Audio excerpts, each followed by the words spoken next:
Ah, ah,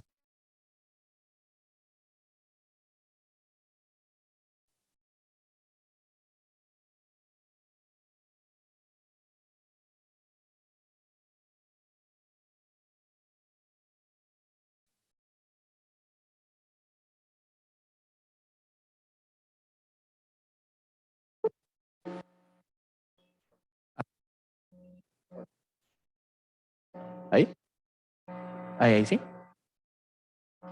Bueno, entonces, eh, hacia con la presidenta Olga, muchas gracias. Bueno, muchas gracias. Bueno, entonces, ¿sí?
Aló.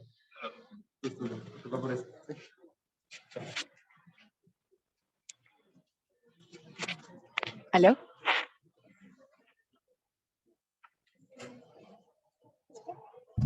Hola, hola. Pero entonces cerramos ahí, ¿no? Sí.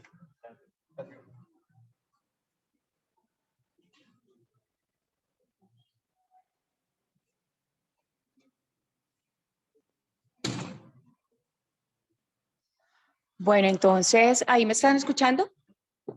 Bueno, entonces el día de hoy vamos a hablar un poco de las lipodistrofias, pero nos vamos a enfocar un poco más en la parte terapéutica, ya que en charlas anteriores hemos hablado un poco sobre todo el enfoque clínico y pues de todas esas ayudas o herramientas diagnósticas, digamos, que tenemos. Realmente las lipodistrofias, pues como de pronto lo han leído, lo hemos hablado en algún momento, es un grupo muy grande de patologías que realmente están asociadas a una alteración de ese tejido graso. Y lo que vamos a encontrar clínicamente en los pacientes es que vamos a tener una ausencia, ya sea parcial o generalizada, de este tejido. Y realmente el tejido graso es supremamente importante porque se distribuye de una forma específica a nivel corporal, cumpliendo unas funciones importantes. La distribución es importante conocerla porque nos va a ayudar en el enfoque clínico del paciente. La redistribución de este tejido a nivel subcutáneo pues realmente corresponde al 85%. La parte visceral es del 5 al 10% y el mecánico del 5%. Cuando tenemos lipodistrofias, en la clínica lo que vamos a encontrar es que ese tejido subcutáneo se va a ir perdiendo y ese porcentaje ya no va a ser de 85, sino menos del 50% o vamos a tener una ausencia total de este tejido y vamos a tener un aumento de ese tejido a nivel visceral sobrepasando ese 10%. En la parte mecánica vamos a encontrar que en algunas lipodistrofias se va a perder ese tejido mecánico, que es muy importante, pues porque es un tejido de soporte articular. Cuando hablamos del tejido adiposo, pues la unidad funcional de este tejido pues va a ser el adipocito, pero el adipocito realmente solo es el 20 al 40% de esa fracción celular de ese tejido y le da el 90% de volumen a este tejido. Y dentro de sus funciones tenemos el almacenamiento energético, que es de suma importancia porque nos va a permitir tener un control de estos lípidos a nivel periférico y nos va, digamos, a proteger de esa lipotoxicidad. Tenemos un mecanismo de amortiguación claramente a nivel articular y a nivel visceral. Tenemos o cumple la función del aislamiento térmico, específicamente el subcutáneo, por eso cuando no tenemos ese tejido subcutáneo esta función está deteriorada, y la función endocrina, que en este caso es la que más nos interesa el día de hoy. Dentro de la función endocrina tenemos la secreción de algunas hormonas y específicamente la leptina. La leptina es supremamente importante en los procesos de regulación tanto a nivel lipídico como a nivel de glucosa. La leptina realmente se secreta no solo por el tejido adiposo, sino por el tejido gástrico, pero su mayor secreción la hace el tejido adiposo. Normalmente, ¿qué pasa cuando estamos ante una ingesta? Pues el tejido adiposo va a liberar leptina. La leptina tiene una función importante a nivel del sistema nervioso central, específicamente a nivel de hipotálamo y núcleo arcuato, y facilita que se segreguen ciertos neuropépticos anorexigénicos, y lo que va a favorecer es que tengamos una sensación de saciedad. Pero cuando tenemos déficit de leptina, que es lo que pasa en las lipodistrofias, porque no tenemos tejido graso, pues resulta que no hay este control a nivel central, y lo que vamos a encontrar es que estos pacientes van a presentar hiperfagia. ¿Qué pasa con la hiperfagia? Pues la hiperfagia nos va a llevar a niveles elevados de triglicéridos a nivel periférico, y cuando no tenemos leptina, bueno, una de las funciones importantes es que mejore la sensibilidad para la captación de glucosa a nivel periférico. Entonces, cuando no tenemos leptina, vamos a alteraciones a nivel de la glucosa, vamos a encontrar resistencia a la insulina y vamos a encontrar aumento de estos triglicéridos circulantes. Como no tenemos tejido graso, pues ¿dónde se va a almacenar estos triglicéridos? Pues no tiene dónde, porque estos adipocitos no tienen esa capacidad y se va a ir a depositar en el tejido ectópico. Las complicaciones que vemos derivadas de la hipoleptinemia son a nivel del metabolismo de los carbohidratos, pues vamos a tener acantosis hídrica, resistencia a la insulina, y los pacientes más del 40% van a presentar diabetes mellitus y van a tener que estar manejados con medicamentos vía oral. Tenemos a nivel del metabolismo de los lípidos, pues vamos a encontrar los hipertrigliceridemias, que generalmente son mayores a 200 miligramos sobre decilitro, y podemos encontrar niveles mucho más altos. Vamos a encontrar síntomas eruptivos, y también podemos encontrar pacientes que pueden desarrollar por estas hipertrigliceridemias, pues las pancreatitis secundarias. En el hígado es muy importante evaluarlo. Siempre los pacientes pueden tener aumento de ese volumen hepático, y generalmente es por la esteatosis hepática, que lo que puede llevar a estos pacientes pues es a una cirrosis. A nivel ginecológico, en las chicas podemos encontrar síndrome ovario poliquístico y alteraciones de sus ciclos menstruales, que van a ser afectaciones más adelante a nivel pues, de fertilidad. Cuando hablamos de las lipodistrofias, vamos a hablarlo muy rápidamente de esta clasificación. Lo podemos hacer de dos formas. Vamos a mirar la parte de la etiología en hereditarias o adquiridas. En las hereditarias tenemos diferentes patrones de herencia, autosómicos dominantes y autosómicos recesivos.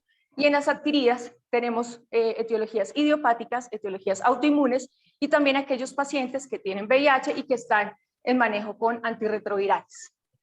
A nivel de la distribución del tejido adiposo tenemos generalizadas, que es esa pérdida total del tejido graso, y las parciales, en donde pues, vamos a encontrar segmentos donde hay una lipoatrofia y pueden haber segmentos de redistribución de este tejido graso. Hay un estudio en el 2017 que saca una prevalencia estimada de las lipodistrofias en general y nos refiere que la prevalencia es de 1.3 a 4.7 casos por millón. Sigue siendo una enfermedad realmente ultra rara. Cuando hablamos de las lipodistrofias y hablamos de los mecanismos o las bases celulares y moleculares de estos síndromes, vamos a encontrar diferentes alteraciones en estos procesos. El primero es procesos de alteración en la diferenciación de los adipocitos. También podemos encontrar alteraciones a nivel de la estructura o también de la formación de esta gota lipídica, que es lo que nos va a generar o nos va a favorecer este almacenamiento de los lípidos. Y también podemos encontrar que algunas alteraciones van a favorecer que haya una senescencia prematura del adipocito, por lo tanto, pues no va a haber un adecuado acúmulo de este tejido graso. Entonces, en la gráfica A, vamos a ver genes que están relacionados con diferenciación de adipocitos y con procesos de senescencia prematura del adipocito. Y en la gráfica B vamos a ver genes que están relacionados específicamente con la formación de la gota lipídica. Dentro de las lipodistrofias hereditarias vamos a encontrar dos tipos, la congénita generalizada y la parcial familiar. La congénita generalizada es de presentación o de herencia autosómica recesiva, lo conocemos como síndrome de Berardinelli, y tiene 4 subtipos, y la tipo 1 y la tipo 2 son las más frecuentes en el 95% de estos pacientes. En la clínica de estos pacientes, lo que vamos a encontrar es que el diagnóstico realmente es clínico y se hace generalmente muchas veces desde el nacimiento del paciente o en el primer año de vida de este paciente, y lo que vamos a observar es que hay una pérdida realmente completa del tejido adiposo. Podemos encontrar el abombamiento o el aumento del perímetro abdominal de estos pacientes dado por una hepatomegalia.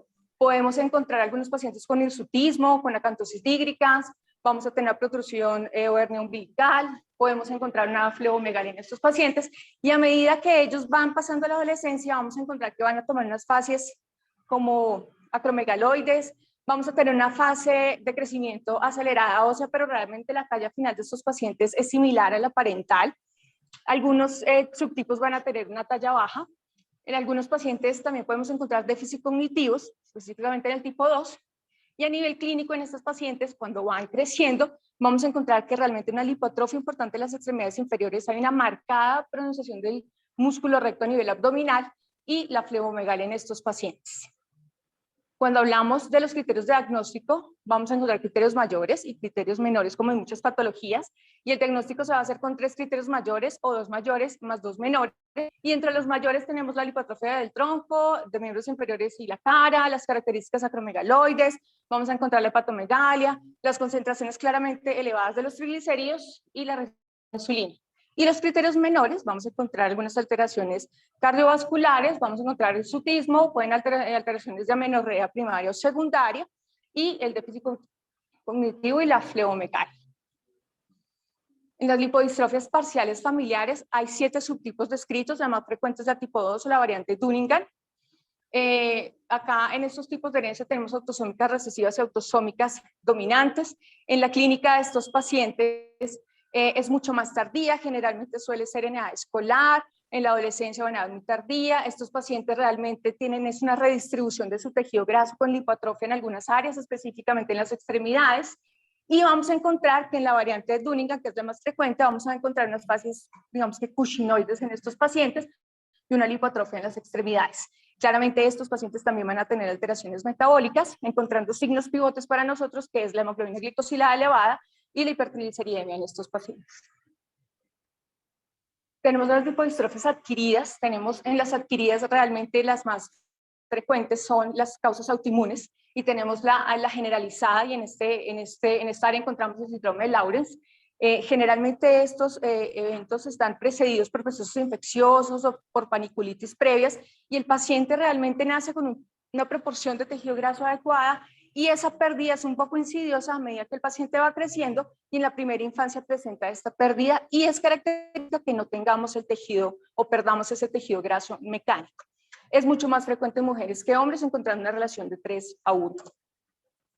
En la lipodistrofia parcial adquirida o síndrome de Barraker-Simons o Simmons, tenemos pérdida de tejido adiposo simétrica, es pérdida de tejido a nivel de cara, cuello y tronco, pero las extremidades de miembros inferiores es respetada este tejido graso. También está asociado a enfermedades autoinmunes previas, no compromete, como les decía, los miembros inferiores, la relación sigue siendo mayor mujeres que hombres, 4:1, y estos pacientes también tienen algún signo metabólico asociado, ya sea dislipidemia, hipertrigliceridemia sola o la resistencia a la insulina. Entonces, cuando realmente yo en la clínica estoy con un paciente y sospecho o realmente qué debo saber cuando tengo un paciente que tiene alteraciones metabólicas y que considero que tiene unas redistribuciones, ¿qué debo pensar y qué debo tener en la cabeza para yo poder decir, bueno, necesito que este paciente ingrese a un estudio o necesito estarlo chequeando para vigilar si estamos ante una lipodistrofia? Entonces, lo que debemos tener en cuenta es, 1, hacer el examen físico. Si yo no hago el examen físico del paciente, no sé cómo está esa redistribución del tejido graso, no sé cómo se está comportando la musculatura del paciente, no sé si puedo observar el fleomegalia, si tiene protrusión umbilical, y a veces en la consulta nos pasa que no hacemos ese examen clínico por la rapidez de la consulta o porque el paciente va por una dislipidemia, una hipertrigliceridemia, entonces decimos que, pues, ¿no?, que la manejamos o que está parcialmente manejada, y seguimos con manejo de estatinas y fibratos o hipoglicemiantes orales, y de pronto se nos pasan los pacientes. Es muy importante preguntar también el familiar de ellos. Hay que evaluar la hiperfagia. A veces no preguntamos al paciente si tiene muchas ganas de comer o si come mucho, sino asumimos que de pronto es gordito en algunas áreas porque no hace actividad física o alguna otra actividad que no podemos asociar en este paciente. Entonces, pacientes con hiperfagia, pacientes que tengan dosis altas de insulina, generalmente mayores a 200 unidades día, hay que pensar Pacientes con signos de resistencia a la insulina, chicos con síndrome ovario poliquístico o cualquier hallazgo de resistencia a la insulina, tenemos que tenerlos en cuenta. Hipertrigliceriemia sin respuesta óptima al tratamiento. Óptima es que realmente bajemos niveles importantes menor a 15% por lo menos de 3 meses de uso de la estatina o el fibrato, porque a veces debemos tener en cuenta también la adherencia al tratamiento del paciente, cómo lo está haciendo, cumple con la parte dietaria. Esas cosas tenemos que interrogarlas y a veces se nos sale en la clínica. Hay que mirar antecedentes de pancreatitis, si hay antecedentes también en la familia de pancreatitis, si el paciente tiene esteatosis hepática, entonces siempre hay que hacer una ecografía abdominal específicamente para mirar el hígado, cómo está, que nos indiquen cómo está ese volumen hepático y si tenemos antecedente o no familiar. Dentro de las ayudas diagnósticas, pues claramente la glucosa plasmática en ayunas es importante, la medición de hemoglobina glicosilada, la prueba de tolerancia ahora de la glucosa, el perfil lipídico completo, las enzimas hepáticas. Siempre que tenemos esteatosis hepática o alteración del volumen hepático, podemos tener alteración de TG o TGP. Hay que hacer ecografía abdominal, como les decía, en el momento del diagnóstico y en los seguimientos en los pacientes con hipertriglicemia. Las biopsias hepáticas no son de primera línea realmente, porque es un proceso pues que aplica un riesgo para el paciente, entonces no es de primera línea. Hay que hacer electrocardiograma y ecocardiograma. Algunos pacientes con lipodistrofias pueden tener alteraciones en la conducción. Hay que hacer proteinuria en 24 horas. Algunos pacientes con enfermedades autoinmunes tienen alteraciones renales. Hay que mirar el complemento, específicamente C3. Hay que hacer perfil viral y la autoinmunidad. A nivel molecular, pues tenemos el panel, es un panel que tiene 37 genes, en donde vamos a estudiar genes que se han descrito en lipodistrofias, en otros síndromes genéticos que tienen como clínica y alguna pérdida de grasa parcial o generalizada. Entonces es muy importante hacer el estudio molecular para poder identificar qué tipo de lipodistrofia tiene mi paciente. Cuando hablamos del tratamiento, que es lo que realmente nos interesa a nosotros cuando tenemos ya un paciente diagnosticado con lipodistrofia, ya sea porque tengo esa sospecha clínica y porque estoy haciendo el estudio molecular o porque ya tengo mi estudio molecular, es el enfoque también y el tratamiento convencional. El tratamiento de todo paciente que tiene una alteración metabólica pues, va a centrar inicialmente pues, en la dieta. Y en la dieta es muy importante que siempre pensemos en ella en pacientes mayores de 2 años. Pacientes menores de 2 años están en periodos de crecimiento rápido, velocidad de crecimiento rápido, por lo tanto no puedo hacer una restricción clara de algunos alimentos. Pero pacientes mayores de 2 años sí puedo hacer la restricción y puedo hacer esa digamos que una acomodación en los porcentajes de administración de ciertos alimentos, pues junto con nutrición, ¿no? Porque pues nosotros no somos, digamos, hábiles en materia. Entonces vamos a evaluar que el 55% de los alimentos sean carbohidratos, el 20% proteínas y 25% grasas. La necesidad calórica de un paciente con lipodistrofia está más o menos en 1.800 a 2.000 calorías días. Ojo si estamos en un periodo de crecimiento rápido, específicamente en menores de 2 años y en chicos que estemos en edad en pubertad. Cuando hablamos de pacientes que tienen compromiso con diabetes, pues es muy importante el uso de la metformina, la insulina, en hipertrigliceriemia las estatinas, los fibratos, y en hipertensión siempre hay que trabajar con IECAS y con los bloqueadores de los receptores de angiotensina. En las chicas no es viable el uso de anticonceptivos orales, entonces tenemos que pensar mucho en métodos de barrera, y si el paciente no le gusta métodos de barrera, pues vamos a utilizar métodos que estén asociados, pero a progestágenos. Cuando hablamos y nos centramos ya al tratamiento, cuando queremos hacer una sustitución de algo que está faltando, pues es muy importante conocer qué es lo que le falta al paciente, y en este caso pues es la leptina porque no produce leptina. Generalmente la leptina en un paciente normopeso es de 18 nanogramos por mililitro. En pacientes con lipodistrofias generalizadas, la leptina es menor a 4 nanogramos sobre decilitro, y en pacientes con parciales generalmente encontramos niveles de 12 nanogramos sobre mililitro. Siguen siendo muy bajas, pero claramente los efectos bioquímicos no van a ser iguales ni comparables en los grupos. Sin embargo, en estos dos grupos de pacientes vamos a tener alteraciones metabólicas. Como les dije, la leptina se produce en el tejido adiposo. Su concentración en un paciente normopeso pues es de 18 nanogramos sobre mililitro. Tiene una vida media en plasma más o menos de 25 a 30 minutos. Tiene un ciclo circadiano, generalmente es pulsátil, o se realiza 2 veces al día, y su eliminación es renal. Cuando identificamos qué es lo que nos está fallando y qué nos falta, pues aparece la molécula que tenemos en la actualidad que se llama metreleptina. La metreleptina es la terapia de sustitución para pacientes con hipoleptinemia.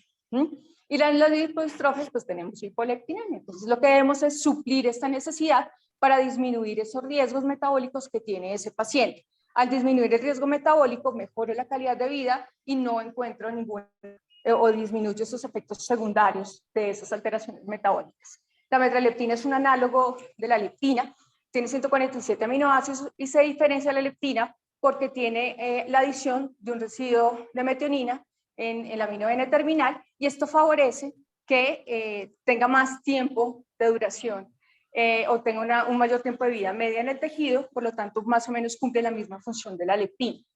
La vía de administración es subcutánea para los pacientes, generalmente se aplica de 1 a 2 veces al día.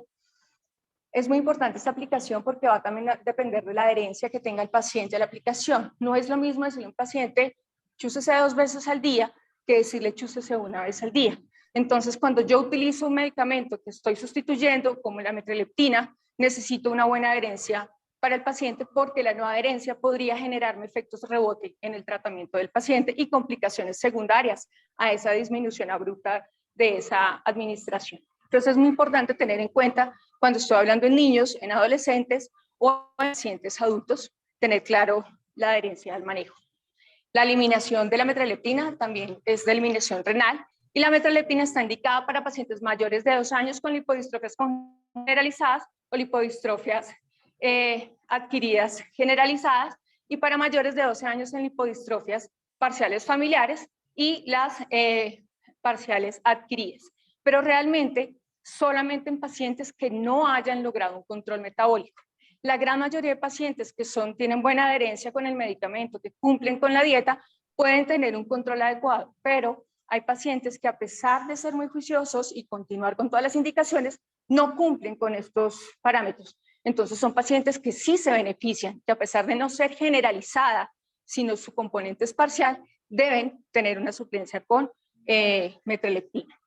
La metraleptina no solamente va a mejorar esos triglicéridos en periferia, porque pues obviamente el paciente va a mejorar su hiperfagia, sino a nivel de la glucosa, pues va a mejorar esa captación de la glucosa a través de que nos va a facilitar la expresión de estos GLUT4 a nivel periférico, facilitando la entrada de esta glucosa. El tratamiento de metraleptina es aprobado en el 2013 en Japón, es la primera, digamos, el primer país en aprobación. Realmente Japón no tiene ninguna limitación entre si es generalizado o parcial, él lo da al paciente que lo necesita. Volvemos a lo mismo, las parciales con no control metabólico. En el 2014 la FDA también hace su aprobación, pero específicamente las generalizadas y a sus complicaciones metabólicas, y solamente en aquellos pacientes donde se documente realmente por historia clínica y por la parte paraclínica que no hay un control metabólico. Y en el 2018 la Agencia Europea aprobó la metraleptina tanto para el uso de las lipodistrofias parciales como en las generalizadas, teniendo como en cuenta la edad del paciente. Uno de los estudios, porque cuando empezamos a leer de metraleptina, si ustedes echan una buscadita, hay bastantes estudios de metraleptina, pero realmente muchos de los estudios son derivados de un estudio muy grande que se hace en un seguimiento de 14 años de los pacientes. Este es un estudio en donde toman 66 pacientes con la lipodistrofia generalizada. Este es un estudio de Brown en el 2018, en donde lo que querían evaluar era la seguridad y la eficacia realmente de este medicamento en los pacientes con lipodistrofia generalizada. Ellos lo que evaluaron a estos pacientes a los 4, a los 12 y 36 meses, y lo que encontraban es que la respuesta a la metraleptina era positiva, evaluando los criterios pivot para evaluar una respuesta clínica. Entonces, lo que se evalúa realmente es la hemoglobina glicosilada del paciente, y lo que encontraron es que si hay una disminución del 2.2% en estos medicamentos, es muy significativo, en donde muchos de estos pacientes reducían el consumo de medicamentos adicionales, o sea, evitaríamos la polifarmacia o utilizar diferentes fármacos adicionales. Había una disminución de la glucemia en ayunas de 54 miligramos sobre decilitro, pero teniendo como línea base la glicemia inicial antes de iniciar la metraleptina. Y los triglicéridos mejoraron en un 32.1%, que realmente es significativo encontrar estos avances en estos pacientes. Y este artículo es muy bonito porque es del 2021, y sí tienen en cuenta un poco la calidad de vida de estos pacientes, porque a veces no se tiene, digamos que no lo evaluamos, sino solamente miramos la parte bioquímica y cómo responde la molécula, y si el paciente respondió, no, ¿qué hago? Y cuánto porcentaje responde, es útil, no es útil, pero no tenemos en cuenta el paciente cómo se siente y cómo el paciente considera esa calidad de vida en años ganados. Entonces, acá lo que no solamente es el efecto clínico de la metreleptina, sino esa calidad de vida tanto en la lipodistrofia generalizada como en la parcial. Hay una cosa muy chévere de este artículo, por si lo quieren leer, y es que uno pensaría que si estamos diciendo que la generalizada la observamos de forma muy temprana clínicamente y que en el primer año la podemos observar pues por la pérdida de ese tejido graso, la edad media del primer síntoma registrado en historias clínicas para la lipodistrofia es de 13.4 años de las combinadas, la generalizada y la parcial.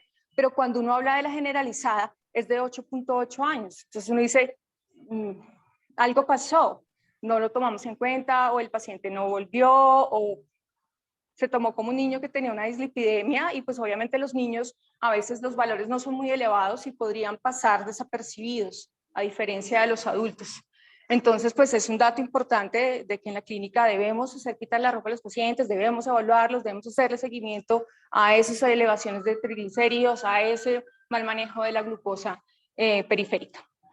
Inicio de la metreleptina, o sea, ya dijimos que la edad de registro clínico más o menos era 14.3, pero de ese registro al inicio de la metreleptina era 24.3, entonces uno dice miércoles, ya hice el diagnóstico, lo sospeché, pero de aquí a que el paciente realmente recibió la suplencia pasaron más o menos 10 años, y entonces eso es mucho tiempo, en donde el paciente puede tener complicaciones secundarias y el sistema de salud realmente es más fácil a veces administrar el medicamento que manejar una complicación de un paciente a nivel repetitivo, que finalmente llevó una mortalidad temprana en estos pacientes, tanto en las generalizadas como en las parciales.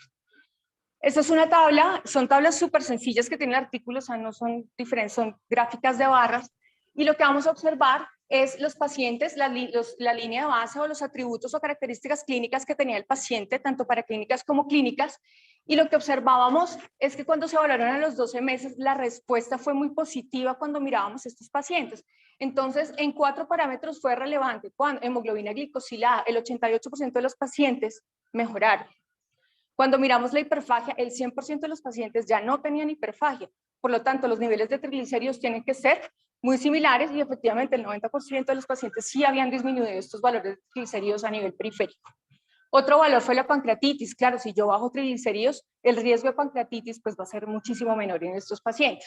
Sin embargo, quiero que tengan en cuenta, para mirar ahorita la calidad de vida, es que la apariencia que se tenían estos pacientes o la apariencia negativa frente a su patología, estos pacientes mejoró esa apariencia en 68% y la ausencia a nivel laboral y a nivel escolar mejoró en un 79%. Lo que quería decir que la metreleptina realmente sí mejora no solamente la parte bioquímica, sino la calidad de vida del paciente y cómo se siente el paciente frente a su patología. Esta es cuando evaluamos los pacientes de lipodistrofia parcial y, sin embargo, sigue siendo relevante su uso porque la hemoglobina glicosilada en estos pacientes también mejora en un 65%, la hiperfagia mejora en el 96% de los pacientes, la pancreatitis mejoró en el 98% de los pacientes. Hay que tener en cuenta que las pancreatitis que hacen estos pacientes claramente después del uso de metreleptina es mínimo, pues porque al bajar los niveles de triglicéridos, pues el riesgo de pancreatitis disminuye y los triglicéridos también mejoraron en un 86%. Lo mismo, nuevamente, la apariencia física que el paciente refería frente a su patología mejoró en un 47% y la ausencia a su trabajo, a la parte de la actividad escolar, pues mejoró en un 56%. Hay que tener en cuenta que los valores o los porcentajes podrían diferir un poco, sin embargo son porcentajes relativamente buenos porque son mayores del 50% de mejoría en la población, pero hay que tener en cuenta que los pacientes con lipodistrofia parcial tienen un poco más de concentración de leptina a nivel periférico. La otra tabla, que es muy bonita, hace referencia efectivamente al estado de salud del paciente y lo miramos en utilidad en salud. Esa es la calidad de vida que yo tengo frente a un año de vida. Y lo que evalúa esta tabla es que uno es qué tan sano tú te sientes. ¿Cómo te sientes? La calidad de vida es, cuando es 1 es que soy sano, estoy muy bien. Pero cuando es 0 es, pues, mortalidad, estoy muerto. Entonces, fíjense que cuando los pacientes realmente no tenían el uso con metreleptina, esa percepción era de 0.4, era muy baja, o sea, la calidad de vida de estos pacientes no era muy buena. Pero cuando el paciente usa la metreleptina, la calidad de vida del paciente o la percepción de la calidad de vida del paciente es muy buena en relación a no tener el uso del medicamento, tanto para la generalizada como para la parcial. Entonces, cuando hablamos ya del tratamiento, y yo ya tengo un paciente diagnosticado no solamente clínicamente, sino tengo un paciente con estudio molecular específico, claramente cuando tenemos las hipotrofias generalizadas adquiridas, pues seguramente el estudio molecular va a ser negativo, pero vamos a tener un estudio de autoinmunidad claro, vamos a tener una historia natural de esta enfermedad. Y cuando iniciamos el tratamiento con metreleptina, lo más importante de tener en cuenta es que su dosis sea de acuerdo a su peso. Y generalmente en niños menores de 40 kilogramos, pues la dosis para empezar es de 0.06 miligramos. La dosis se puede ir aumentando de 0.02 miligramos kilogramo día y una dosis máxima de 0.13. En las mujeres mayores de 40 años es de 5 miligramos, con aumento de 1.25 a 2.5 miligramos, con un máximo de 10 miligramos, y en los hombres de 2.5 a 1.5 y 2.5 miligramos. Hay que tener en cuenta que esos cambios en hombres y mujeres, acordamos que nosotros tenemos un poquito más componente graso que los chicos. Cuando hablamos de que iniciamos la metreleptina en un paciente ya pediátrico o en un adulto, siempre es muy importante evaluar el peso del paciente inicialmente.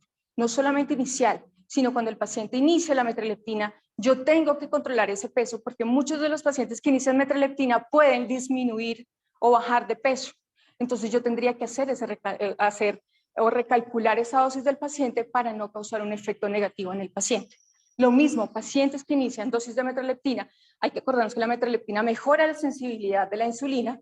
Entonces, ¿qué va a pasar? Pues pueden pacientes tener eventos de hipoglicemia. Entonces hay que tener en cuenta que si el paciente utiliza hipoglicemiantes orales, tengo que bajar la dosis cuando uso metreleptina y empezar a manejar entre estos dos fármacos cómo los voy a empezar a disminuir. Claramente la metreleptina no se disminuye, empezamos a disminuir el hipoglicemiante oral obviamente los fibratos y las estatinas. Cuando empieza el paciente, siempre es muy importante evaluarlo al mes, por lo que hablamos del peso, a los 2, 4 meses, pero a los 6 meses yo debo evaluar realmente cómo es esa respuesta y cómo fue esa respuesta del paciente. Y la respuesta mínima para un paciente es de 0.5% de disminución de hemoglobina glicosilada, o también por lo menos haber bajado un 25% de esa insulina exógena que el paciente está utilizando, y bajar o un descenso en esos triglicéridos por lo menos del 15%. Si el paciente no cumple con estos criterios mínimos, no es que la vaya a suspender. Yo tengo que evaluar si realmente este paciente tiene la dosis adecuada para su peso, el paciente se está administrando bien la dosis o no lo está haciendo, o se le está olvidando, o se le pasó y no lo cuenta. Entonces siempre es muy importante, antes de suspender, antes de volver a aumentar la dosis, es verificar si el paciente sí cumple con esos criterios. Estoy hablando de un paciente adulto. En un paciente pediátrico, claramente el soporte familiar es lo que nos interesa a nosotros, y el soporte a nivel pues, del área de la salud. Yo puedo aumentar las dosis de la metreleptina si el paciente no tiene una respuesta adecuada. Sí, lo puedo hacer, pero no puedo hacerlo con una frecuencia mayor a 4 semanas. O sea, cada 4 semanas puedo hacer el aumento de 0.02 miligramos por kilo. Obviamente estoy hablando de un niño, o en las dosis para mayores de 40 años. Si el paciente o al papá se le olvida la administración de la dosis, es importante que apenas se acuerde, se la aplique. Pero si el paciente se acuerda cuando ya viene la otra dosis, o sea, el otro día, pues no se lo aplique, porque lo que vamos a generar es un daño mayor. Entonces, no es la idea. Si el paciente se acuerda, se la coloca. Si no se acordó, si no es el otro día, se coloca la del otro día. Cuando yo voy a hacer disminuciones de la metreleptina en pacientes, es muy importante hacerlo de forma progresiva y no puedo hacerlo en menos de 2 semanas. ¿Por qué? Porque pueden hacer efecto rebote y lo que vamos a encontrar son hipertrigliceridemias y un riesgo mayor de pancreatitis en estos pacientes. Entonces, la metreleptina se disminuye cada 2 semanas. Lo mismo, pacientes que tengan urticaria o rash, no es que se los va a quitar, o paciente que tenga un efecto adverso negativo, no se lo va a quitar. Empiezo a disminuir su dosis hasta suspender el medicamento. Y si es una condición que pueda suplir con otro medicamento para bajar esa reacción, por ejemplo, la parte de inmunogenicidad, pues lo que vamos a hacer es administrar un antihistamínico vía oral para disminuir la sensación de malestar y poder retirar el medicamento.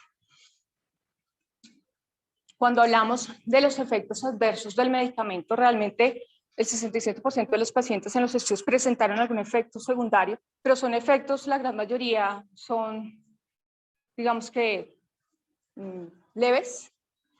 Y dentro de estos leves tenemos las reacciones de hipersensibilidad, pero las reacciones de hipersensibilidad son rash, urticaria y se manejan con algún tipo de antihistamínico. La gran mayoría de pacientes responden al antihistamínico y pueden seguir con su aplicación. Sin embargo, paciente que presente un efecto adverso, así por más leve que sea, debemos hacer un seguimiento estricto de este paciente y mirar si realmente la metralleptina está causando un efecto mayor.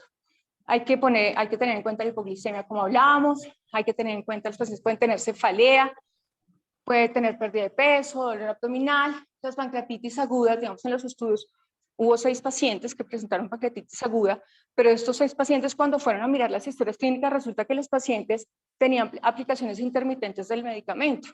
Entonces pues hacen efecto rebote y muchos de ellos ya tenían antecedentes de pancreatitis previas, lo que favorece efectivamente a un nuevo episodio de pancreatitis. La actividad de los anticuerpos antimetralleptina en 2 casos de los estudios, aunque la gran mayoría en algunos estudios la gran mayoría puede generar anticuerpos antimetralleptina, pero en el estudio hubo 2 casos y estos 2 casos pues los sacaron porque el efecto realmente biológico de la metralleptina pues se veía disminuido, por lo tanto no había un control adecuado a nivel bioquímico. Cuando leemos, si es algo de pronto que mucha gente le da como miedo, es el linfoma de células T, pero realmente en el estudio solamente hubo vieron 3 pacientes. De estos 3 pacientes eran lipodistrofias generalizadas adquiridas, o sea que había una enfermedad autoinmune.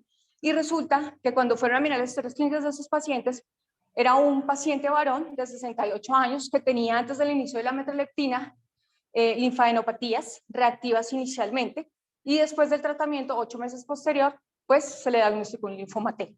El otro caso es una señora, de 59 años, y esta paciente, cuando revisaron la historia clínica, estaba en estudio de trombocitopenias y diferentes alteraciones de líneas hematológicas, aparentemente benignas. A los 7 meses de metralleptina, el paciente se le diagnostica un linfoma T.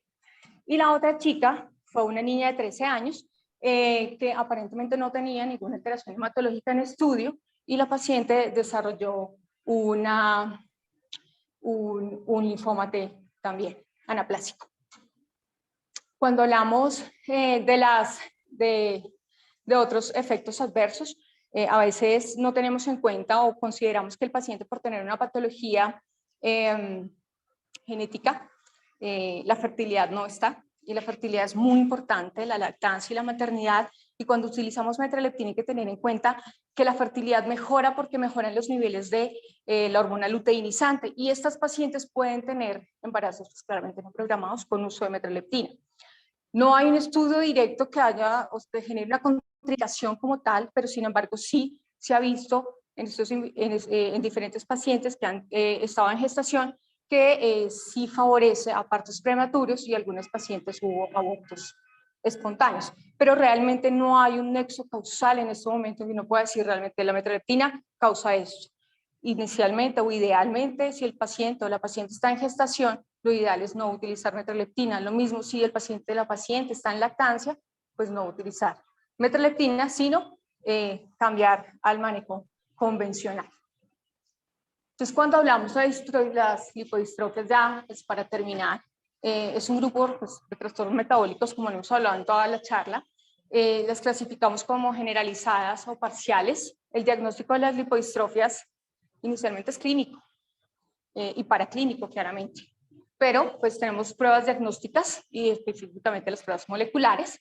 Las bases moleculares de las lipodistrofias siempre van a estar asociadas a diferenciación, a la alteración a nivel del almacenamiento de los lípidos, a nivel de la gota lipídica y de la senescencia temprana de los adipocitos, y que hay que tener en cuenta y conocerlo y tener en el radar que no solamente tenemos el tratamiento convencional que manejamos todos, sino también tenemos la metralleptina como el manejo terapéutico específicamente para los pacientes con lipodistrofia o aquellos pacientes que cursen con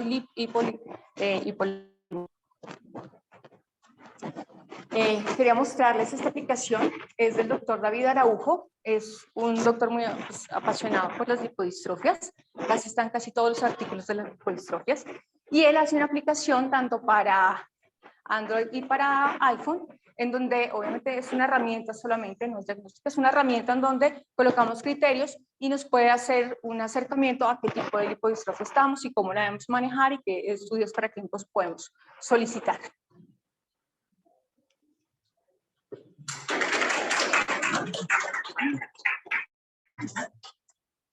Listo. Muchas gracias, doctora Olga, por de nuevo ilustrarnos. Es un tema que, digamos, a veces se piensa que en las enfermedades genéticas ya hacer el diagnóstico es lo suficiente, hasta acá llegamos, pero hay que aprovechar en la gran mayoría y más aún en las que hay algún tratamiento, pues saberlo y usarlo prontamente.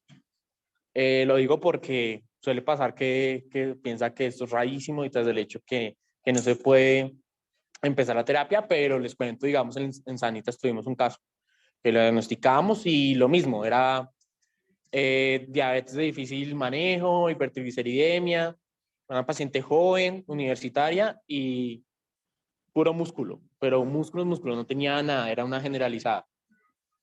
Lo mismo, se hizo el diagnóstico genético y pudimos darle, pues, iniciar el tratamiento. Entonces, hay que aprovechar mucho más en las enfermedades en que podemos en serio impactar rápidamente, hacer diagnóstico precoz y hacer un tratamiento lo más rápido posible.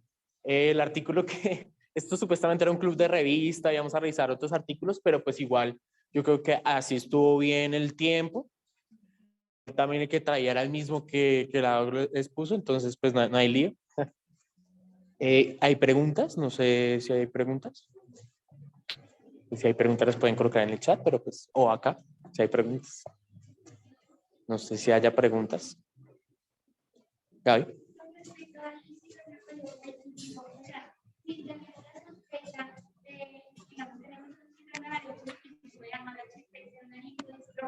El manejo, digamos, del síndrome ovario poliquístico incluye los anticonceptivos orales. Ahí tenemos que rechazarlos, como Pero es que si tengo un paciente base en donde yo estoy sospechando la lipodistrofia y la confirmo, los anticonceptivos orales no son una opción porque van a empeorar el cuadro del paciente.